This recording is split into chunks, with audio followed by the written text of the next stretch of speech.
Today's video has been made possible by the EA Creator Network. This video contains footage from a product in development and is not reflective of the final product. Things like gameplay, content, tuning, assets, and player ratings may differ in FIFA 23. What's going on, boys? NealGuides here. Welcome back to another video. Now in today's video we're going to go over a new formation in FIFA 23, and as you can see, this is the color scheme. This is what FIFA 23 might look like, as you can see, and it's a new formation. Is there any other formations that are new from what I can see? But there is one new formation that I've been using quite a lot, and that is, can you guess what it is? It is the 5-1-2-2. Now, why is this formation so unique? One reason is because you have a CDM. Now, this is something that is quite rare, and the reason why is there's no other formation that has a CDM. The 5-2-1-2 that you see me use for many years has centre mids. And you have formations like the 3-5-2, for example, that have CDMs, but you see when you're going forward, the left mid and right mid, they always go forward. So in a 5-back, you can have, technically speaking, 5 players staying back and a CDM. So it changes the dynamics of the game. There's also a new instruction that's called a deep lying playmaker. And basically what it is that, generally speaking, someone else throws the ball around him. The player with a deep line playmaker will tend to gravitate towards the ball and provide a passing option. This makes himself a bit more freer, is what I would find. And I think especially with this formation, the left back and right back going forward, it does make a new meta. In fact, I'll make one prediction now. This will be one of the most used formations if in the right hands, because you still have the 2 strikers and you have the left wing back and right wing back. So you're going to see a lot of formations being used like this. So I thought, let me go straight into the instructions. So I have the instructions written down over here. The defense side, we left it on balanced as it is. That is basically just a default. I wouldn't really go towards anything else, to be honest. I've not had that much time testing on the rest of these. I've just tested on balance. For the width this year, I think you can go pretty much balanced. I don't find drop back, well, you can be narrow. Don't forget, you are playing with a back 5. So width's not too much of an issue. Just leave this on 40. I left it on 44 because that was the default when I was just testing something out. Now the depth, in this FIFA, from what I see, again, this might change when a game comes out, but I don't find Park the Bus to be as much of a major thing as it was last year. I find it's a bit more easier. Yes, the defensive line may be back, but there's also space in front of him. Again, it might depend. I've not actually played against someone who I don't know that played drop back 1 depth, 1 width over the ball side. I haven't done that yet, or not that I know of.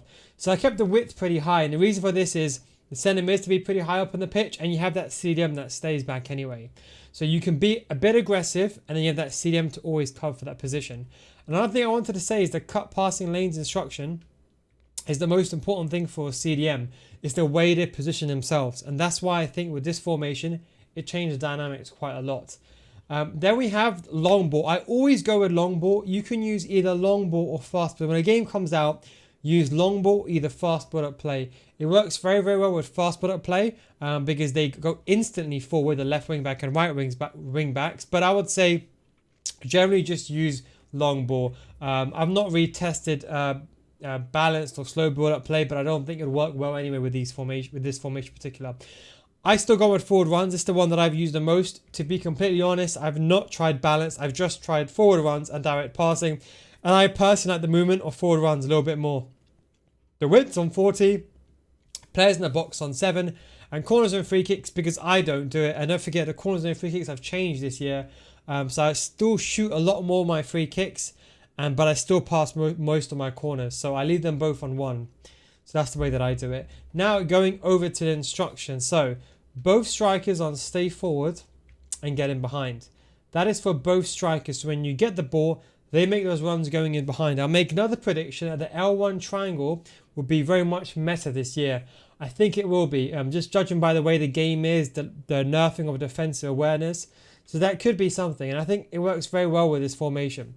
The left centre mid and right centre mid, we have just left them on get into the box for a cross. That way when you get the ball down the wing and you cross the ball inwards, you have these 2 players coming inside the middle of the box. Feel free to put one of the more balanced players, or I suppose you can say defensive players, on stay back while attacking. We put them both on cover wing though. So when these, especially don't forget, when the game comes out, you're not going to have these really OP players playing these positions. You're going to have players with high stamina, high pace. They might be caught out of position, especially if they've got low pace. So we just put cover wing. So if they are out of position, they can just come back. Then this is the most important thing. Cut passing lanes, cover center for the CDM, stay back while attacking, and deep lying playmaker. With the 5-2-1-2, I only found one weakness, and that is sometimes, you probably know what I'm talking about, the back five and the two midfielders, there's too much of a gap between them. This is why this formation kind of solves that issue, because the way it kind of plays is, it plays like a 4-2-2 with a left wing back and right wing back, when the left centre mid and right centre mids go forward, except for they're just narrower. Think about it that way. Maybe more of two centre mids, but just think about it that way when they go forward. So that is why I really, really like it. But you have that CDM, which really changes the way that you defend, because that way you can have both these players going forward and not have to worry about your two centre mids being here and your back line being here. And in the middle, in between those two, you'll struggle. So you have that one CDM covering with cut passing lanes, and deep line playmaker. It's when you basically have the ball. They don't go crazy free roam to like a right mid position. They just, I will find themselves to be a bit more in space, more towards the center area, but they just find themselves a bit more in better passing positions. Okay, the left back and right back, we put them on stay back while attacking, conservative and overlap. We put them on conservative because when the game comes out, I don't really know. So when the final game comes out, it could depend. I used this last year and it always worked well. And I think stamina, we don't know how the staminas are going to be for the players. Probably going to use lower tier players here when the game comes out. So we put conservative on both the left wing back and the right wing back. A, to conserve stamina, for B, not to get out of position. Don't forget the running jockey.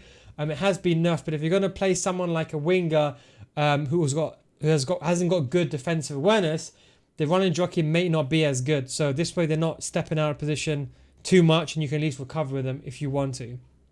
But the way you turn them into, actual attacking players, don't forget inside the game, what you do is you activate the D-pad tactics up on the D-pad, then you'll press right and you'll activate hug the sidelines, and you can press also up and then left to activate attacking fullbacks. It could depend on your settings, but either one of those two. So up and then left.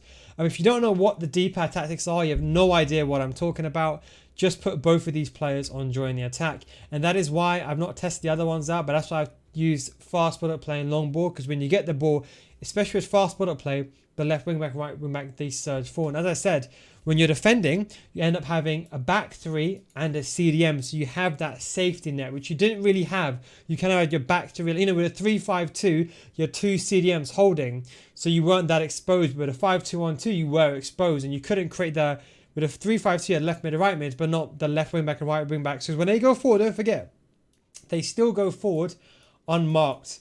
So you do have that availability. So just do remember that. That's all I wanted to say in regards to that. So that is what I'm gonna say in terms of that. And then instructions for left centre back and right centre back, you can put them on overlap if you want to. And the goalkeeper is on balance. So this is the tactic I've been using quite a lot. To be honest, I saw it and I was like, oh, what's this new tactic? And I used it. And I actually really, really enjoyed it. And to be honest, I think this is definitely going to go into my starting setup. Do give it a try. Trust me, when the game comes out, do give it a try. I think people are playing, not too sure about how the game really is.